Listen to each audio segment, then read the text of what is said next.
We got all the walls patched.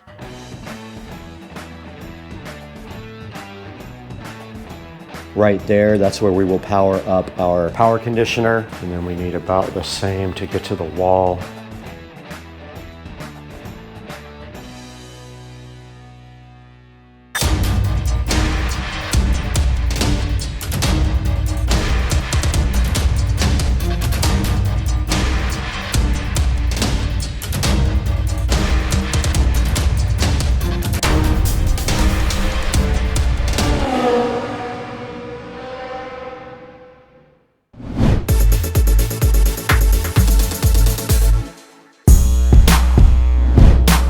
Good morning, guys. It is a fresh day and I wanted to come in here and show you guys exactly what I got done yesterday and what my plan is going to be for this morning. So yesterday we got a whole lot done. Basically, we got all the walls patched. You can see we filled the huge hole but right up here where wires were coming through when we moved them down there. We filled the hole where our subwoofer jack was up there, and we have basically everything ready now for paint. I'm gonna go ahead and tape the floor off this morning. Notice we have our subwoofer jack chilling in here. We got our plate for our Ethernet in here, so we're ready for Ethernet as well. All we have to do now is tape the floor and go ahead and paint this room. So I'm gonna go ahead and prep for that right now.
Little update from the hallway here, and you can see that the closet is 100% painted. It is drying right now, so I'm just giving that about an hour and a half to 2 hours to really dry with the fan on it before I start working and putting wall plates and stuff in. I have the audio rack right here in front of me, and I need to start building out the audio rack. The big question is, where does everything go? Well, we know the subwoofer goes on the ground. That can go in last as long as we have the cabling all run. The tricky part about this is once that rack is in there and the trim is on, it will not come out without taking the trim off. We have to get a few things on the rack. We have to get our juke amp, our audio distribution for our subwoofer system. This is a distribution amp for the sub signal. We got to get our Behringer ultra bass, and we got to get our preamplifier that is ordered, the WIM. All that cabling has to be in place when we roll in the shelf. So it's going to take some planning, because if I don't get it right, I won't be able to hide the wires, and I can't get to the back of the rack once it's in there. So that's kind of where we are now. I'm going to start laying out the audio on the shelf and figuring out where everything's going to go. The WIM is very small. I want to get the measurements out of that and kind of mock up where that's going to go so I can get the cables all done. Okay, so that's where we are. That's our next step, to lay out this audio shelf completely and see where everything's going to go.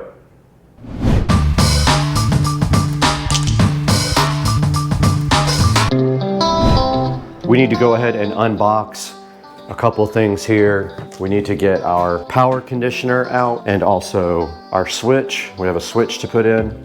This is our power conditioner. It's a Panamax, pretty good, really kind of expensive power conditioner for the shelf here. So let's go ahead and get this unboxed.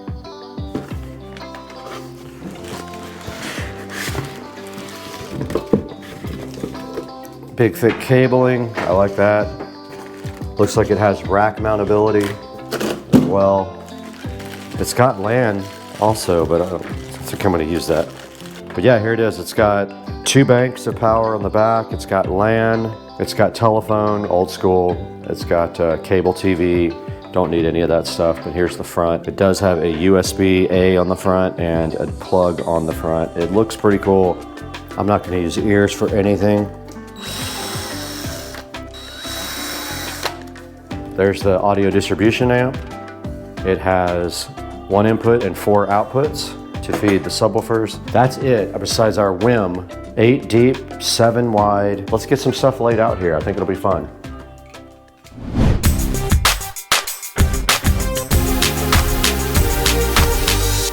All right, so here is our shelf, and you can see we have power right there. That's where we will power up our power conditioner. We have 1, 2, 3 racks. The 4th rack is going to be for the subwoofer. Nothing will go there. So we have to figure out a good layout for this with all of our equipment, keeping in mind this shelf is lit. So whatever we want to be lit up needs to be right there. And we also have to keep in mind power and running cables. And once this thing is in the closet, it is in the closet till the trim comes back off. So let's bring some of our stuff over.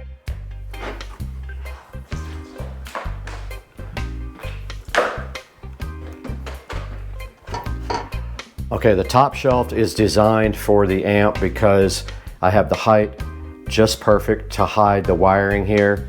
So the top shelf will have to be the amp. Let's go ahead and plug in the power. So there is power right under here and also USB type A.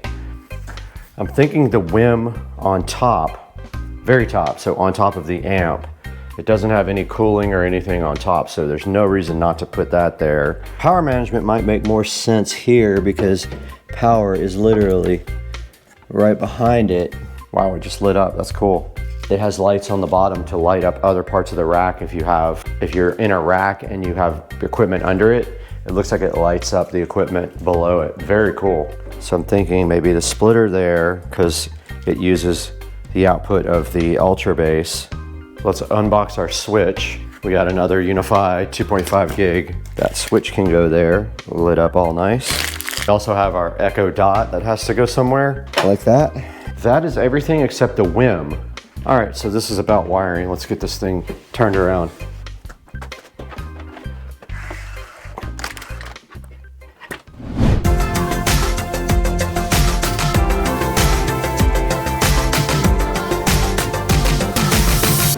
We're back behind the rack again after a trip to Home Depot and some research. I found a power cable for the WIM.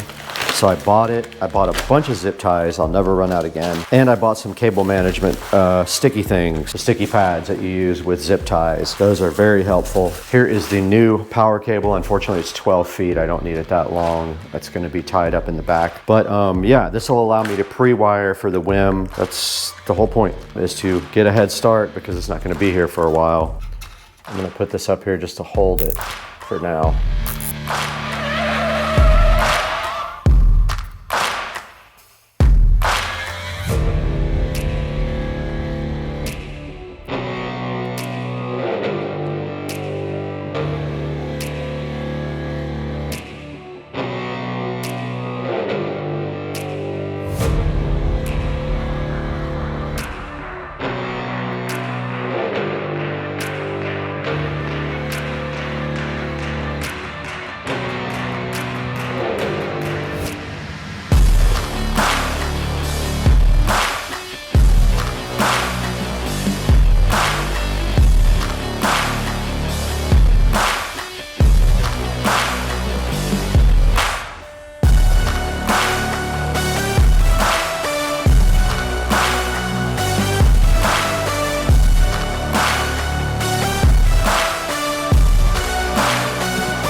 All right guys, a little update here from the closet. I got done with the wiring in the rack, and now I am gonna go ahead and finish off the closet with all the wall plates. Hopefully I have everything I need.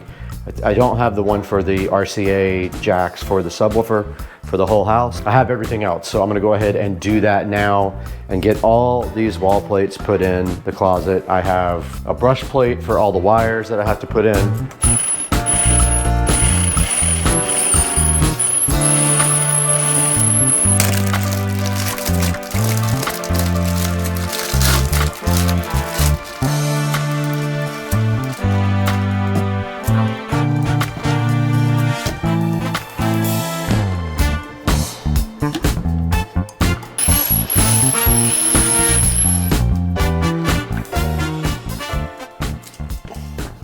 All right, guys, that's going to do it for today. I want to give you guys a little wrap up of everything that I accomplished today. So today was finishing off the audio closet. I got all of the wall plates in. As you can see there, we got power up there if we need it. If we want to do like a cool sconce or something or whatever, we have power available. I got the brush plate on for the audio outputs for the whole house. Everything's labeled and on the plugs and ready to go for the Juke amplifier. I've got the RCA plate in. I'm just hoping that the rack doesn't interfere with it, but I don't think it will. It's going to be close, but not quite. I got the Ethernet plate on, and I got our other power plate ready down there. I got all of the wiring done on the rack and everything tied up behind the rail so you won't see them when you turn the thing to the front. I've got everything hooked up. I've got our Juke ready. I've got all of the wiring for the WIM. The WIM's going up here on top of the Juke. I've got the labeling for the WIM right here. The WIM's going on top of the Juke. It's so funny. I've got this is a sub output. This feeds the sub that goes down here in the closet and also the entire house. Everything labeled. I've got power for the WIM because I bought a power cable ahead of time so I could get it all wired up. It's a long one too. I've got Nuke. I've got the Juke input right here. I'm waiting for male-to-male RCA connectors for the back of the WIM. And so the WIM will feed the Juke. WIM output, Juke input. So we come out of this, female RCA, we have male to males. This will go right into the WIM Juke output, if that makes sense. Now the WIM will also be fed the dot. So that's what this is for the WIM input, and the WIM output feeds a Juke. Pretty ingenious setup. The Juke is the whole home, all zone, 8-zone amplifier. Down here we've got our Ubiquity 2.5 gig switch. We've got our dot, and then we have our distribution amplifier for subwoofers for the house. So it comes in here and it is distributed twice. Once to feed the audio closet sub and once to feed the entire house right there to that wall plate. All the wiring is ready to go for that. And then down at the bottom we have our Panamax MR4300. So that is our power conditioner there. Our Panamax, it has two different banks of power, one high current, one not. It has nice little lights on it that are gonna glow right here. It has a power on the front and also a USB type A in case we ever wanna put a device here. And then that is also extra power there that comes with the actual rack here. There'll be a link to this in the description. It's in the other description of my other video. I'll copy it over. But yeah, that's about it for today. This thing is ready to go as soon as I get literally 2 packages from Amazon. We've got mail to mail for this, and we have, it feeds the Behringer Ultra Bass. The Behringer Ultra Bass feeds this 4-port distribution amplifier. So I'm waiting for the cable from the Behringer Ultra Bass out to our distribution amp in, and it is on the way. It'll be here anytime now. But guys, that's gonna do it. In the next video, you're gonna see all this stuff powered on and how it looks. All this trim will have to go back on as well. This will not fit with the trim on, so this is gonna slide in, trim will go back on, everything will be good to go. Thank you so much for joining us. We'll see you guys next time on Supercar Street Racing.